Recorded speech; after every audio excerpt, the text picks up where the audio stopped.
The side consort, a transmigrator, was living out a power fantasy court drama script. My husband, my own brother, the Grand General, and even the Emperor were all destined to fall madly in love with her. And I, the official princess consort, was fated to become consumed by jealousy, frame her, and ultimately be executed with a cup of poisoned wine. My entire family annihilated. But after he personally forced the poison down my throat, I was reborn. I didn't storm off in tears to demand why he had betrayed me, as I had in my past life. Instead, I turned around and helped him acquire 8 beautiful new concubines. Among them were a master of the green tea arts of subtle manipulation, a dancer of unparalleled grace from the western regions, and even his childhood sweetheart, his white moonlight cousin. From then on, I spent my days playing mahjong with the other ladies, listening to operas, and making a fortune. When the transmigrator finally schemed her way into the prince's manor, I, with my pregnant belly, smiled and said, "Little sister, you are a bit late. If you want to see the prince now, you'll have to get in line. The queue extends to next month." Beside me, Willow, our green tea master, immediately covered her mouth, revealing her watery, innocent eyes. "Sister, how could you say such a thing? Sister Lilith is new here. She is naturally the one the prince holds dearest in his heart. As her elder sisters, it is only right that we yield to her." As she spoke, she gently tugged on my sleeve, as if I had said something utterly blasphemous. Lilith's expression indeed brightened. She straightened her posture, her chin slightly raised. Sister Willow is the sensible one. Unlike some people who occupy the position of princess consort, but have no sense of magnanimity at all. She thought Willow was helping her. But she didn't know that the core of Willow's act was that she only ever used it on my husband. With outsiders, she had a sharp tongue.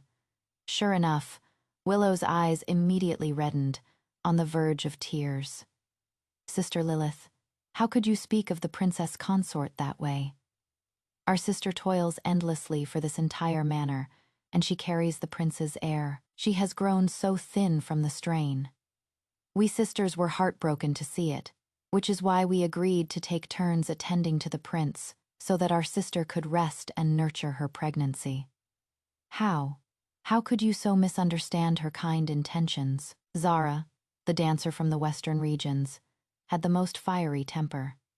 She placed her hands on her hips and started scolding. "What is this thing that just walked in the door and already wants to monopolize the prince? What do you take him for? Something exclusively for you. The 8 of us sisters.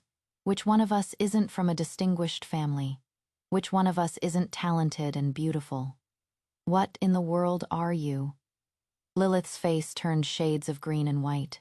She probably hadn't expected the women in the Prince Regent's rear courtyard to be a united front against outsiders. She took a deep breath and played her trump card. She ignored us, turning to face the doorway and reciting in a melancholic tone. "If life were always like the first time we met, why would the autumn wind paint sorrow on the fan? It is easy for a lover's heart to change, yet we blame the heart for being fickle." There it was. That was the poem. In my previous life, the powerful Prince Regent, Lucian, saw her as an ethereal fairy untouched by the mortal world precisely because of this poem, and he treated her differently from then on. As she finished, a tear rolled down her cheek at the perfect moment. She had timed it perfectly. Lucian should be arriving. And indeed, a deep male voice sounded from the doorway. "Well said." Lucian strode in, dressed in the black robes of a prince. A blush instantly bloomed on Lilith's face. Through her tears, she turned to him, ready to receive his favor. I watched with cold eyes. He had been at the door for a while, only deigning to enter now. He must have been captivated by the scene. But Lucian didn't even glance at her. He walked straight past her and came to me. He reached out to support my arm, his brow furrowed. "It is chilly in the draft. Why are you still standing here? You are with child, yet you don't even know to be careful." The smile on Lilith's face froze. "My lord," she called out, biting her lip, her voice thick with grievance.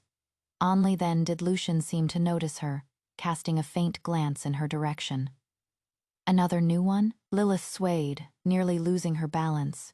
She was the protagonist of a power fantasy transmigration story. What man wasn't supposed to be utterly captivated by her? But Lucian, the male lead who was supposed to be crazy for her, was asking if she was new. I was so shocked I almost laughed out loud. My husband, this is Sister Lilith. She has just joined our household and perhaps doesn't understand the rules. She offended me, but I have already disciplined her. I leaned into Lucian's embrace. Lucian grunted, his tone unreadable. If she doesn't understand the rules, have the servants teach her. You are the princess consort, and you are pregnant. Don't let such a trivial matter upset you and affect the baby. With that, he swept me into his arms and turned to leave. My lord, Lilith let out a shriek of disbelief. This wasn't how her script went. Wasn't Lucian supposed to push me away, walk to her with eyes full of pity, and say, "You have been wronged in this manner"? Lucian didn't stop, tossing a cold sentence over his shoulder. Noisy confine her for 1 month. She is to copy the rules for women 100 times. Lilith remained standing there, stunned, long after his figure had disappeared. Back in our room, Lucian gently placed me on the bed and tucked me in. I watched him, my heart a block of ice. Don't think for a moment that this meant he had changed. In my last life, he was just as gentle when he personally fed me the poisoned wine. Eleanor, don't blame me. It is Lilith. She can't live without me. I closed my eyes, hiding the hatred within. I asked softly, "My lord, do you feel that I have changed?" Lucian's movements paused. He sat on the edge of the bed, looking at me intently. "You have. Before you were jealous and couldn't tolerate anyone else now. You take the initiative to find me 8 beautiful concubines." His fingertips brushed my cheek, a hint of inquiry in his touch. "Eleanor, what are you trying to do?" Alarm bells rang in my mind. He suspected me. I gave a sad smile, tears slipping from my eyes. "I am not trying to do anything. I am just afraid. I am afraid you'll grow tired of me, just as you'll grow tired of those other women. Instead of waiting to be abandoned, I'd rather take the initiative to gather beauties for you. That way, perhaps you'll remember me with some fondness. At the very least, I can protect the child in my womb and the lives of my family." The arm Lucian had around me tightened, and his Adam's apple bobbed. He probably couldn't understand how the once proud me could have become like this. He sighed softly and pulled me into his arms. "Foolish girl, you are my princess consort. No one can ever surpass you." I lay in his embrace, laughing silently and coldly. Yes, no one could surpass me, except for Lilith. Though Lilith was confined, she was hardly idle. One day, Willow came to report with a pout that the side consort had tried to bribe the gatekeeper with 2 taels of silver, only for the old woman to report her to the household manager. The next day, Zara stormed in, fuming that the side consort was on a hunger strike, demanding to see the prince. The prince didn't even spare her a glance, so after starving for half a day, she sheepishly ate 2 large bowls of rice. The day after, a young maid reported that she was writing poems on the wall, calling the prince a heartless, unfaithful man. Listening to these trifles, I felt things were slipping out of my control. One night, Lucian was staying in my room. As I massaged his shoulders, I couldn't help but probe. "My lord, people outside are saying you are being harsh on the newcomer. It doesn't bother me, but I worry it might tarnish your reputation." He took my hand, pulling me in front of him, his bottomless eyes fixed on me. "Oh, then in the princess consort's opinion, how should I treat her? Should I cherish her, spend every day in her courtyard, and neglect you, my official wife?" My heart skipped a beat, but I dared not show it, only lowering my lashes. I would not dare suggest such a thing, despite his words. A couple of days later, my little maid came to me, pouting, saying the prince had snuck into the side consort's courtyard, under the cover of darkness. I scoffed. He was still the same dog of a man, unchanged. Since I couldn't control his legs, I might as well control my own purse. I began spending my days playing mahjong with the ladies, listening to music, and distributing profits. Life was wonderfully carefree. The Clear Wind Pavilion we opened together had become the most popular and expensive establishment in the capital, thanks to our advanced business concepts and novel products. Perfume, soap, glass mirrors. All the inventions Lilith thought would shake the world had already been preempted by me and turned into cold, hard silver. One day, as I was reviewing the ledgers with Willow and the others, the manager rushed in. "Your Highness, someone from the palace has arrived. They say side consort Lilith has developed a divine object in the palace. White sugar. The Emperor is greatly pleased, has lifted her confinement, and bestowed upon her a pile of rewards." I raised an eyebrow. She was quick. Willow immediately grew anxious. "Sister, what do we do? That Lilith is going to be insufferably smug again." I patted her hand reassuringly. "Don't worry, let her be smug." And smug she was. Not only had she gained the Emperor's favor, but Lucian had also given her special permission to build a small sugar-making workshop within the manor. Suddenly, everyone in the household looked at her with new eyes, praising her as a woman of great talent. The next time she saw me, her chin was held high. "Sister, this white sugar is a great benefit to the nation and its people. Unlike some people, who only know how to use novelties to make money from women, so unseemly." She was taking a veiled jab at my Clear Wind Pavilion. I smiled, not bothering to argue. "You are right, sister. You have great talent. I am impressed." Seeing me yield, she grew even more pleased, thinking I was afraid of her soon. Her little workshop was built, and she began producing white sugar with great fanfare. She even declared that she wanted all the common people in the land to be able to afford sweet things. For a time, her reputation among the populace reached its peak. Everyone called her a living bodhisattva. Because of this, Lucian also paid her more attention and began frequenting her courtyard. Willow and the others were frantic, but I remained as steady as a mountain. She was a power, fantasy protagonist, after all. She wouldn't be defeated so easily, and it was perfectly normal for Lucian to be attracted to her. I had never expected him to be faithful to me. The lesson from my past life was learned once and for all. Until 1 month later, not a single pound of Lilith's sugar could be sold, because a cheaper, whiter sugar with a better taste had suddenly appeared on the market called snowflake sugar. And the one who introduced this snowflake sugar was none other than my Clear Wind Pavilion. Lilith stormed up to me, her eyes red with fury. "Eleanor, you copied me again. You are shameless." I sipped my tea leisurely and spoke calmly. "Whatever do you mean, sister? The method for making sugar has existed since ancient times. I simply found a few skilled artisans and improved the process." "You are lying. The purification process is clearly—" She stopped mid-sentence, her face turning deathly pale. She realized she had almost let the cat out of the bag, watching her panic. I finally let out a genuine smile. "Sister, did you think you were the only one who could invent things? In my past life, I watched her produce these divine objects one by one, winning people's hearts. I had long since memorized the processes. Whatever she could do, I could do, and I would do it better, and sooner." "You," she trembled with rage, but couldn't utter another word. Just then, Lucian walked in. He frowned, looking at the tense atmosphere between us. Lilith clung to him like a lifeline, sobbing. "My lord, you must seek justice for me. The princess consort. She stole my secret recipe for making sugar."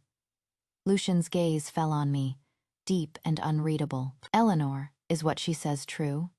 I set down my teacup and met his gaze without flinching. "What do you think, my lord? Do you think I have the ability to see the future, to know in advance that Sister Lilith would make sugar and thus preempt her? Or do you think that Sister Lilith, a sheltered lady, could have mastered such a brilliant purification method all on her own?" At these words, the color drained from Lilith's face. "That is right. How could an ordinary woman know so much? Unless she wasn't from this world at all." The blood instantly left Lilith's face. The air around Lucian also turned cold. Lilith panicked, her defense becoming incoherent. I read about it in a book. Yes, I saw it in an ancient text. Oh, which ancient text might that be? Could you lend it to me for a look, sister? I pressed her, step by step. I forgot. Her eyes darted around, looking utterly wretched. Seeing her in such a pathetic state brought me immense satisfaction. In my last life, she had used such excuses to fool everyone. Lucian was silent for a long time, so long that I thought he would, like before, unconditionally believe her. A glimmer of hope appeared on Lilith's face. He finally spoke. Lilith, do you know the punishment for deceiving the Emperor? Lilith went limp and collapsed to the floor. My lord, you don't believe me. Lucian ignored her, turning to me instead. I will investigate this matter thoroughly. Do not trouble yourself with it any further. He took my arm, preparing to leave. I knew this was just the beginning. Aunt Lucian's suspicion was aroused. It would not be easily quelled. He would investigate, he would verify, and Lilith's origins could not withstand scrutiny. I looked at the devastated Lilith and mouthed 2 words at her silently. You fool. Back in our chambers, the servants were dismissed. The moment the door closed, the silent Lucian suddenly moved, grabbing my wrist and pinning me against the door with shocking strength. Eleanor, who are you? My heart leaped, but I managed a wounded expression. My lord, what are you saying? I don't understand. He gripped my chin, forcing me to meet his eyes. You understand. His voice was low, laced with a chilling coldness. Clear Wind Pavilion, the white sugar, and your every calculated move against Lilith. Eleanor, if you can't predict the future, how could you have anticipated all of this? My heart pounded. I could never admit to being reborn. Just as I was about to continue playing dumb, he suddenly released me. He took a step back, putting distance between us. His entire body was trembling, as if he were suppressing something with all his might.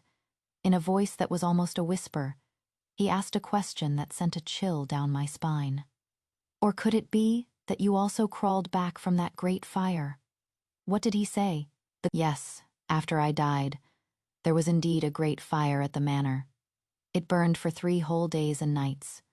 It was said that even the bones of the dead were turned to ash. Could it be? I looked at him in disbelief, my throat tight, unable to speak. Lucian let out a bleak smile. It seems I guessed right. You came back too, Eleanor, the moment you brought the first woman into the manor. His tone was flat. I thought you would come to me crying and screaming, demanding to know why I took a concubine, just like last time. But you didn't. You were too calm. You even chose the women for me yourself. In that moment, I realized my princess consort was different. So, from the very beginning, he had been watching my every move. What I thought were my carefully planned steps were probably just a joke to him. Why didn't you expose me? Expose you. And then what? Torture each other, like in our past life, only to be wiped out by that venomous woman Lilith in the end. Eleanor, in our last life, I was a fool. I was blind. I trusted her, and it led to your death, the death of your family, and my own. I was imprisoned by her in a dungeon, forced to watch as she wore the Empress's robes, and took the position that should have been yours. In the end, she set fire to the manor, trying to bury all evidence of her crimes. In the flames, I swore an oath, if there was a next life, I would make her pay in blood. He clenched his fists, veins popping on his hands, his whole body shaking.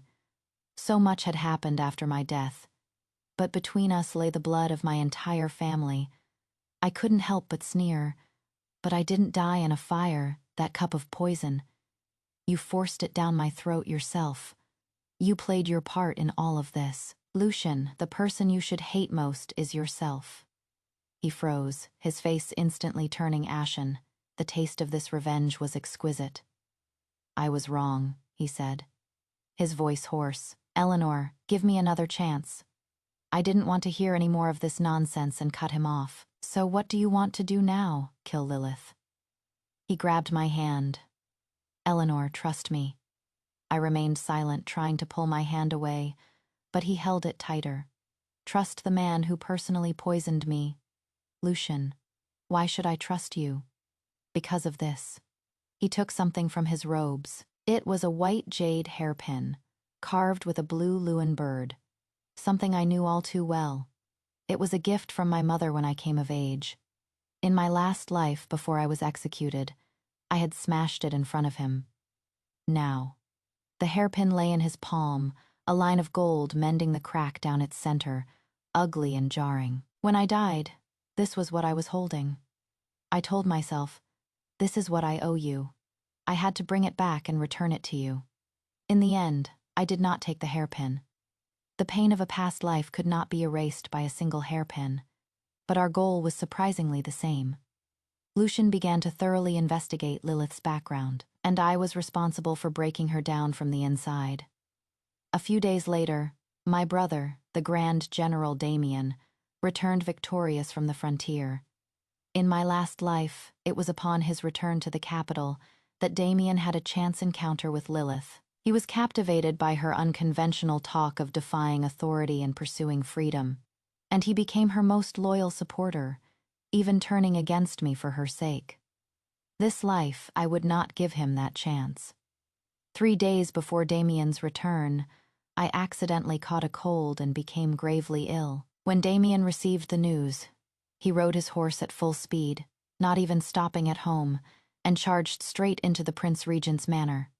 Seeing me lying in bed, lips pale, coughing so hard my body shook, his tall frame trembled.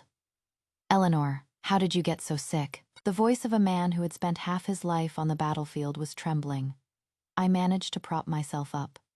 "Brother, I am fine. It is just, I've been having nightmares lately." "What kind of nightmares?"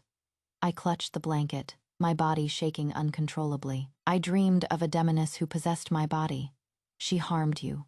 She harmed the prince. And she brought ruin to our entire family. Brother, I am so scared. Tell me, do demonesses who possess the bodies of the dead truly exist in this world?" Hearing this, Damien's face changed drastically. He immediately grabbed my hand and said firmly, "Eleanor, don't be afraid. With your brother here, no demon or monster can harm you." He thought I was just delirious from the fever. The next day, the manor held a banquet to welcome Damien back. Lilith's chance had come. She changed into a simple white dress, wore no makeup, and, as expected, walked towards Damien, who was admiring the flowers. "General, do you know that this chrysanthemum should not merely be a symbol of the hermit?" She began with her usual compassionate tone. "It should be a clarion call of resistance, a cry for freedom. When autumn comes on the 9th day of the 8th month, my flowers will bloom and all others perish. The soaring fragrance shall permeate the capital, and the entire city will be clad in golden armor. That is the spirit it should embody." The same old trick, I had seen through it long ago. Using poetry from another era to brand herself as extraordinary. In the last life, Damien had been completely stunned by this poem, filled with the spirit of war. But this time, after listening, not only was Damien not impressed, he frowned. He looked Lilith up and down with a scrutinizing gaze. He remembered my feverish ramblings. Demoness, a woman spouting talk of killing and slaughter. What was she if not a demoness? Lilith felt a chill under his gaze, her smile faltering. "General, why are you looking at me like that?" Damien snorted, ignored her, and turned to walk away, leaving Lilith alone, disheveled in the wind. Damien's coldness was a heavy blow to Lilith, but, as expected of the protagonist, she quickly regrouped and turned her attention to her next target, the current young emperor, Lucian's nephew, a boy of only 10. In her past life, she had predicted the snow disaster in the northern lands, presenting the young emperor with cotton clothes and a method for planting high-yield potatoes. With one move, she gained his trust and reliance, becoming a de facto imperial tutor and paving the way for her future seizure of power. She thought she could replicate her success this time. She began to visit me frequently, trying to subtly inquire about news from the palace, and unintentionally mentioning, the stars are misaligned. I fear a great disaster is coming to the northern lands. Naturally, I played along completely. I panicked and told Lucian about it. After hearing it, Lucian just sneered. She is finally making her move. We had been waiting for this snow disaster for a long time. How could the two of us, both reborn, not know about it? In fact, 6 months prior, Lucian had already, under the pretext of filling the national treasury, quietly transported large quantities of grain and cotton clothing to the north. We were just waiting for Lilith to walk into the trap herself. When Lilith saw our lack of reaction, she grew anxious. Talk was cheap. She had to produce something tangible. So she began to toil again, trying to cultivate high-yield potatoes. Watching her digging and fertilizing in the courtyard, covered in dirt, Willow beside me giggled uncontrollably. "Sister, look at her. Doesn't she look like a groundhog digging holes?" I smiled. "Let her be. Think of it as saving the manor money on a gardener." A month later, Lilith finally succeeded. She presented a few shriveled potatoes to the young emperor with great excitement. "Your Majesty, this is a divine object called the potato. It yields 1,000 caddies per acre and can solve the hunger of our people." The young emperor looked at the unimpressive divine objects with suspicion. At that moment, Lucian calmly stepped forward. "Your Majesty, what the side consort says is true. This crop can indeed produce a high yield."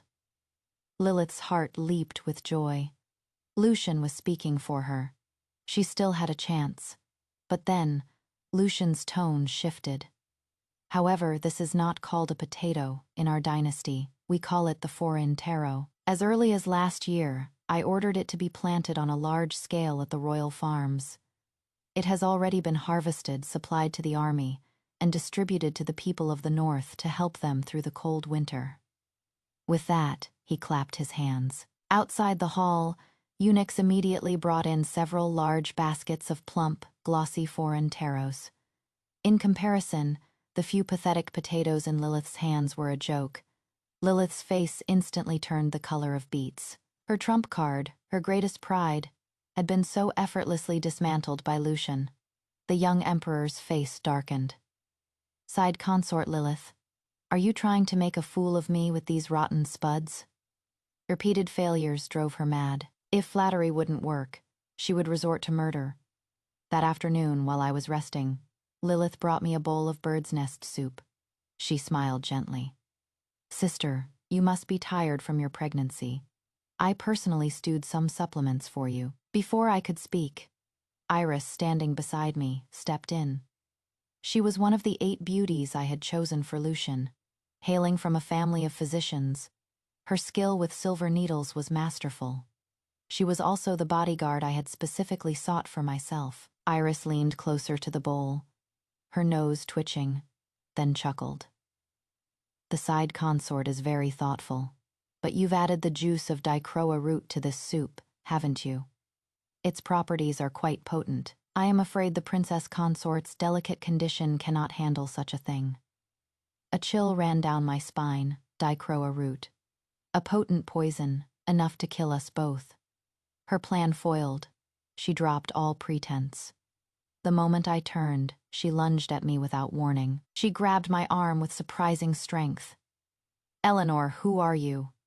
Her eyes were bloodshot as she shrieked, dragging me towards the pond. "You are a variable. Once you are dead, everything will go back to normal." I was heavy with child and clumsy. Her pull made me lose my footing. Just as I was about to be dragged into the water, Iris kicked Lilith squarely in the back of the knee. Several older maidservants rushed forward and pinned her to the ground.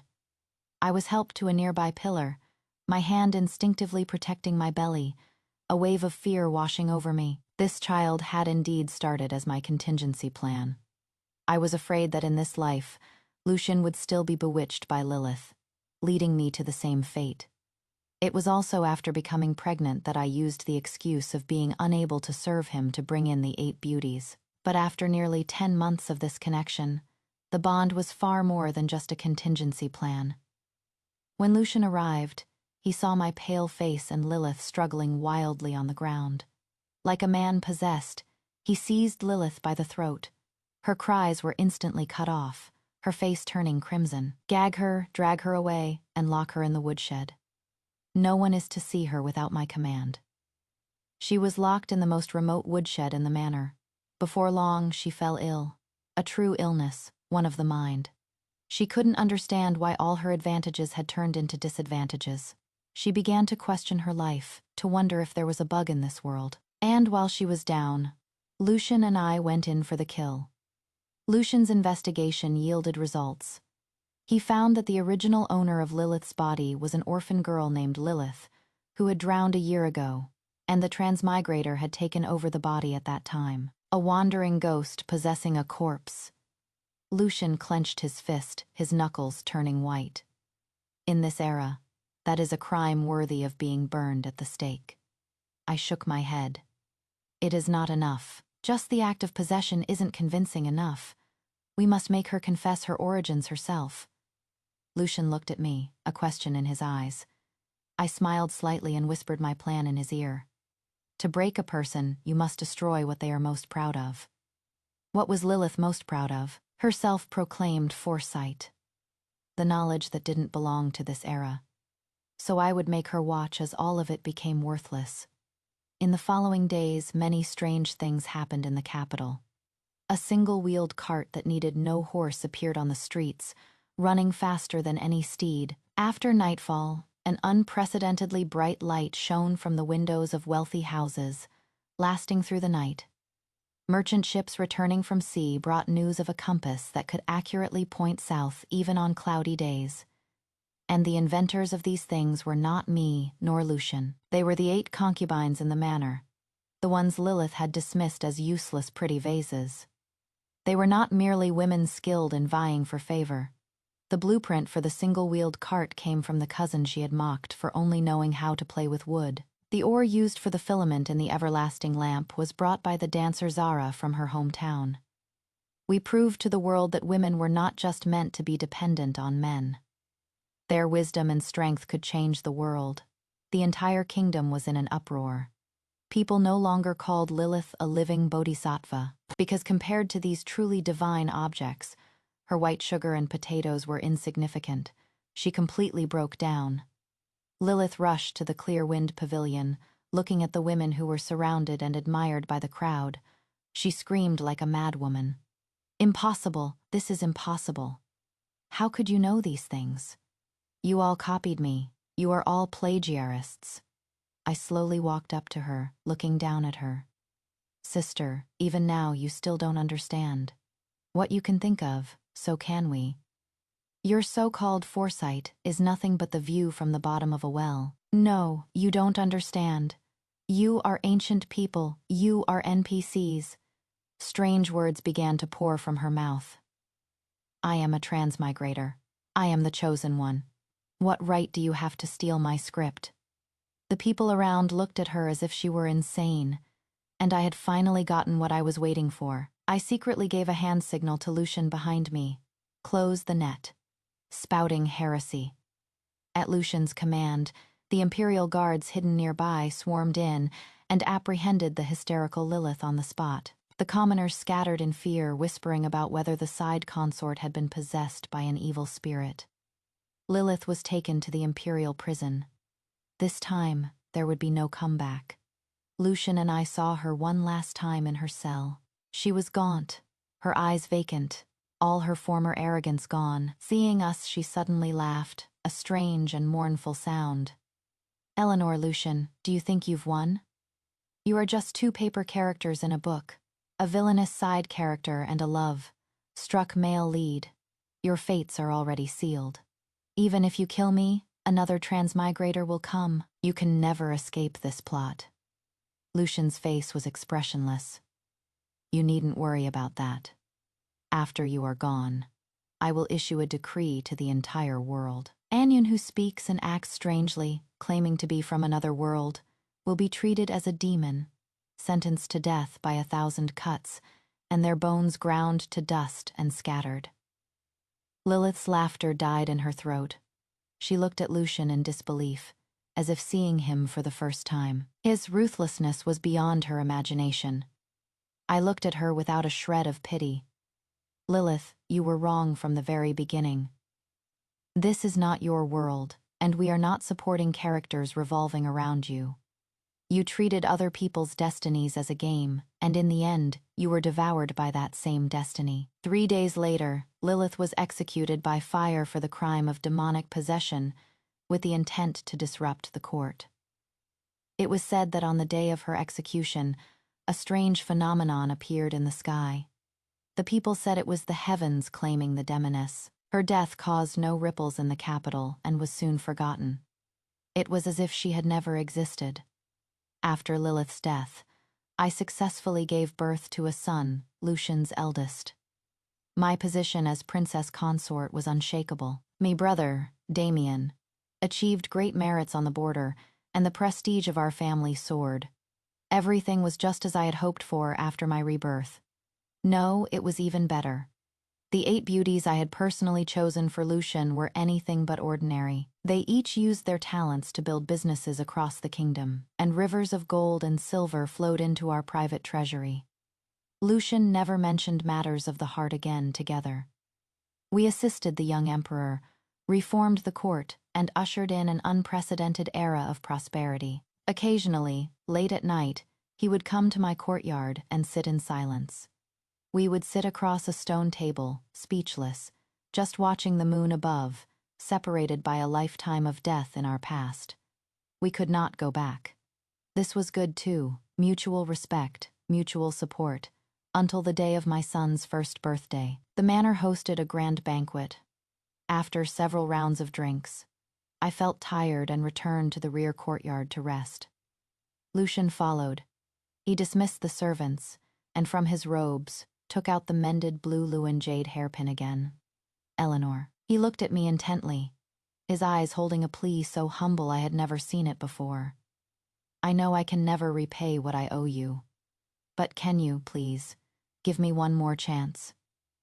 I looked at him, at the bloodshot veins in his eyes, and the gray hairs that had appeared at his temples. This man, who held the fate of the nation in his hands, was being so careful with me.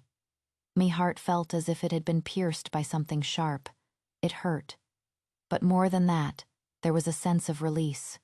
I finally reached out and took the hairpin. Lucian. I looked him in the eye and said, word by word, the Eleanor of the last life is already dead. She died from that cup of poisoned wine you gave her. The person living now is a completely new me. He staggered, and the last light in his eyes dimmed. But I smiled. I gently slid the hairpin into my hair. So, my lord prince, if you want to court me, you'll have to start all over again. Lucian was stunned. He looked like a young boy experiencing his first crush, staring at me blankly, unable to react. His foolish expression made me laugh. What, does the great Prince Regent not even have the courage to pursue a woman? He finally snapped out of it, his eyes erupting with ecstatic light as he pulled me into a tight embrace. I do, he stammered. Eleanor, thank you, though I didn't know what our future would hold. I knew that we both deserved a new beginning. A year later, branches of the Clear Wind Pavilion had opened all across the land. My sisters and I had become true legends of our time. The young emperor had also grown into a capable and wise ruler. In gratitude for our guidance, he issued a decree naming me the Grand Princess Protector of the nation, a position of unparalleled honor. On the day of the ceremony, Lucian stood beside me. He held my hand and whispered in my ear, Eleanor, I have waited a year. When will you finally truly look at me? I smiled but said nothing. I just turned my gaze to the boundless blue sky outside the hall. Over the past year, he had cooked for me, painted my eyebrows, and done every romantic thing imaginable. The entire capital knew that the powerful Prince Regent was hopelessly devoted to his wife. But for me, it wasn't time yet. Seeing my reaction, the light in his eyes dimmed, but he forced a smile to comfort me. It is all right. This is good too. I will wait for you for a lifetime. The next day before dawn, when Lucian awoke, he could not find me. On the bedside table, there was only a note. The familiar handwriting carried a playful tone. My prince, the manor is too dull. My sisters and I have gone out for a change of scenery. Our return is uncertain. Do not search. Do not miss me. If you can be good and look after our vast estate, perhaps I will consider giving you a proper title when I return. Eleanor. Lucian clutched the paper, sighing in amused exasperation. A title. He, the Grand Prince Regent, was reduced to waiting for her to return and bestow a title upon him. But he didn't even have the right to be angry. He spoke softly to the guards outside the door. Prepare the horses. Assemble the shadow guards. A moment later, he changed his mind, waving his hand in defeat. Never mind. Send word to have men protect the princess consort and her party in secret. Do not show yourselves, and do not disturb them. Let them go. Meanwhile, at the back gate of the manor, several unremarkable carriages were waiting quietly. Willow, Zara, Serena, Iris, Rowan, they were all here. The night Lilith was executed, Lucian had given them their freedom papers and a large sum of money, dismissing them. None of them had any deep feelings for him, so they had left without a second thought. Now, they were free women, renowned and wealthy female merchants. The carriage curtain was lifted. Willow poked her head out and called softly, "Eleanor, hurry up." She pressed a hand warmer into my hands.